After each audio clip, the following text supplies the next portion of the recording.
প্যারিসের রিপাবলিক চত্বরে সম্প্রতি দেখা গেল এক ঐতিহাসিক দৃশ্য। স্বাধীনতা, গণতন্ত্র আর ন্যায়বিচারের প্রতীক হয়ে হাজির হন পিনাকি ভট্টাচার্য। বিজয় উৎসবে হাজারো প্রবাসী বাংলাদেশির উচ্ছ্বাসে মুখর হয়ে ওঠে পুরো চত্বর। সবাই তাকে ভালোবাসার চাদরে আগলে নেয়। কেউ হাসছিল, কেউ কাঁদছিল, আশার চোখে তাকিয়েছিল তার দিকে।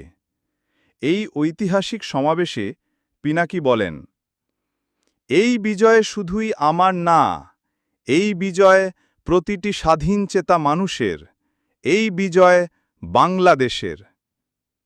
তিনি আরও বলেন, আমরা একত্রিত হয়েছি নতুন বাংলাদেশের স্বপ্নে, যেখানে কথা বলা অপরাধ নয়, অধিকার হরণ নয়, স্বাভাবিক ঘটনা। তার বক্তব্যে ছিল সাহস, ছিল ভালোবাসা, আর ছিল প্রতিজ্ঞা স্বৈরাচারের বিরুদ্ধে শেষ পর্যন্ত লড়াই চালিয়ে যাওয়ার। এই উৎসব শুধুই একটি উদযাপন নয়, এটি ছিল নতুন বাংলাদেশ গড়ার আহ্বান।